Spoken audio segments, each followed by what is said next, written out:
So the sky layer I'm going to lock, the lady layer I'm going to lock, but I would like to animate these clouds. One thing about Flash is it can only do a motion tween for one object on a layer at a time. So I'm going to take each one of these clouds and proceed as I do here. I highlighted my first cloud. I went to modify, convert to symbol. I want it to be a movie clip, cloud -1. Now I will select my second cloud, and I can select this because my scary lady layer and my sky layer are locked. Then I'm going to go to modify, convert to symbol, cloud 2. Now what would happen if I didn't have my sky layer highlighted? Was if I went to highlight my cloud, it highlights both the cloud and the background layer.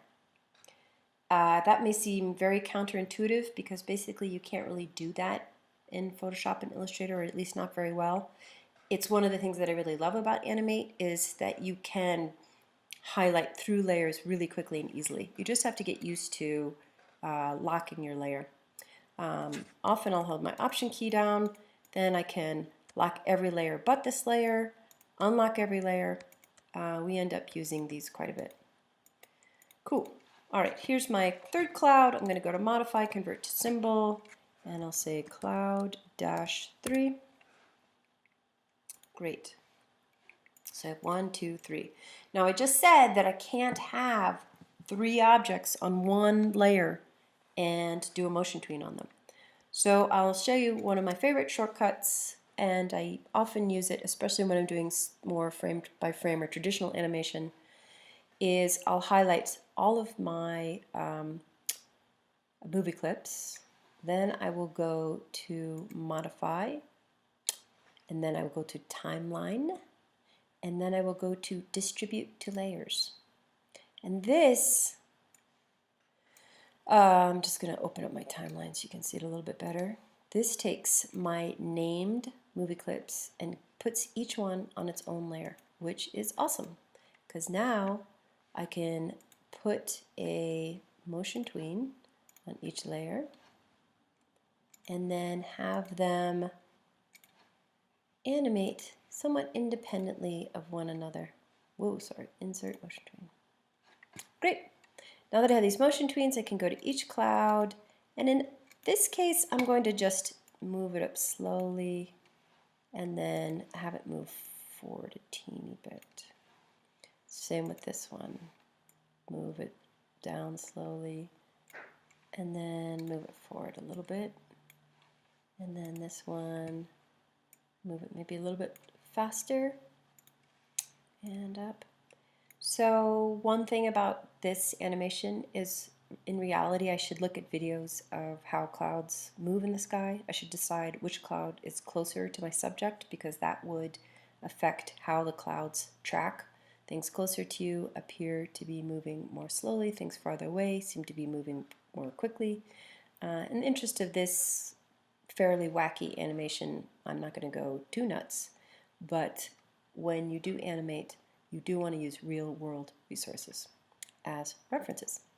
Okay, let's go to the beginning. I can hit return and just see how that's all looking. I like the subtle effect of the clouds. Realistically, I would probably spend a lot more time tweaking the very fine-tuned details, but that's a great start. Now, I have not saved this. I can tell I haven't saved it because there's a little star here. So I'm going to go ahead and hit save. And then for my purposes in our class, we are learning animation with the end result of building a game for the desktop computer.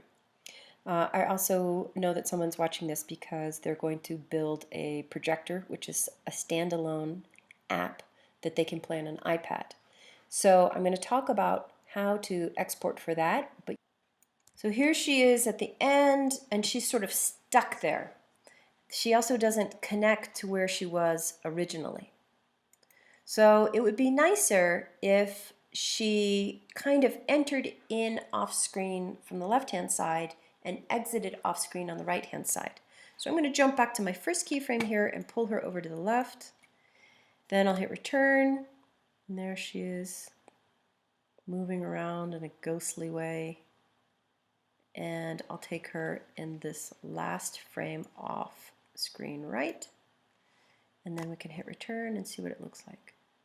So I have, to keep myself organized, renamed the layer of the scary lady to inside scary lady layer, or inside layer, I'll say scary layer, so that it can keep me straight as opposed to whether I'm on my main scene or if I am inside of the lady. P.S. You need to make sure that you select her on the master keyframe. You can't double select her when she is in between a tween. It's just the way it is, folks. So here she is, I'm double clicking inside, and I would like to do some frame by frame animation, meaning rather than a motion tween, which will move the whole object kind of South Park style, I would like each frame to be slightly different and hand-drawn, more Adventure Time style. I'm going to zoom in on her. Now she does travel across my stage, but that doesn't make any difference to me because the frame by frame that is going to need to happen will happen inside of her, and then she will move across the stage. So a couple things. Inside my timeline, at the end is a contextual flyaway. I need my frames to be larger, maybe even medium size, so I can see each frame as I go along. I only have one keyframe. The other frames contain content, but they don't have keyframes or regular frames. They just are, because I only have one frame, it's static. Great, cool. What I'd like to do now is I would like to make it so that I can add another keyframe that's going to be different from the content in this keyframe, and I would like to draw it slightly differently. And then I'll add another keyframe and draw that, and another one and draw that, and another one and draw that, etc. So I need a couple things. One is a new keyframe.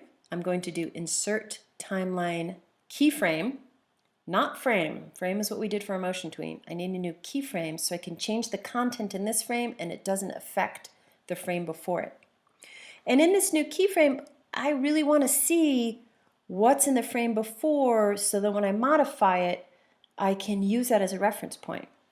Well, right here are my onion skinning options. I can choose onion skin outlines, edit multiple frames. So I might want to, let's say I had 20 keyframes here and I wanted to edit something in all of them at the same time, I would do edit multiple frames. In this case, I'm just going to do onion skin outlines. Look what happens. I get this little controller here. It shows the frame that I have highlighted and the frame before it. I'm going to go to the frame that I've highlighted, and with my eraser tool, which I'm just going to hit my E, which is short for eraser, I'm going to go in, choose a round brush, a large round brush, and I'm going to start to erase. Even though it's white, I'm actually erasing some of this content. And with my brush tool, which I'll use for a B, actually I'm going to use my eyedropper tool, so I'm going to use an eye so I can get this pink color. Then I'm going to go to my brush tool, and I'm going to make my brush tool round and a little bit smaller. I'll maybe add a little bit of shredded garment look here. Cool. Okay, and then I'm going to add another keyframe here, which is insert timeline keyframe. I don't want both of my previous frames to be highlighted. I just want the one that I did right before this one. So now I'm going to go to E, erase tool. Ooh. Oopsie, perhaps that's extreme. And B, brush tool. Modify this slightly. Kablow.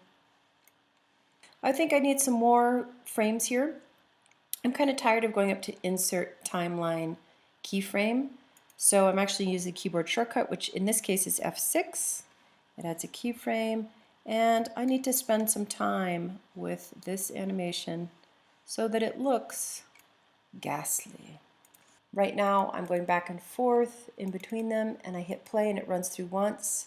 If I want to loop playback, I need to click on loop. I need to tell it which part to loop, and now I hit play and I'll see how that looks. Honestly, it's a little bit fast. I'm going to go after each frame and I'm going to add F5, so not an F6, but an F5 frame. That gives me one more frame, so each one of these is sort of sitting on the stage for a longer time. It won't be as quick. Now you may notice there's a little square. The F6 is the start of this twin set of frames, and the rectangle is just letting you know that that's ending before the next keyframe starts. Let's try loop playback now. Loop playback, this is the entire range that I want. I'll hit play. I could spend some more time on it, but it's going to look at least somewhat ghostly. This is obviously interpretive, so it depends on how I want it to look. Now I'm just going to go ahead and hit Command Return so I can see on my SWF how this lady's looking. And she's great. That is that kind of ghastly. Maybe I would want to spend more time on it, but it does get that effect. I might go back to my main scene at this point. Now, one thing to note is that I'm on my main scene, but my movie clip timeline in here I can't access, and I can't see it when I hit return in the application. So look, you can see that her garment isn't ragged and fluttering when I do it in the timeline. Only when I do control return and out in the SWF does it show up. I am going to take all of the scary lady and move her and her motion tween up, which I just did by command. I locked all the other layers. I did Command A, and now she's flying a little bit high, which is what I want. Great, awesome.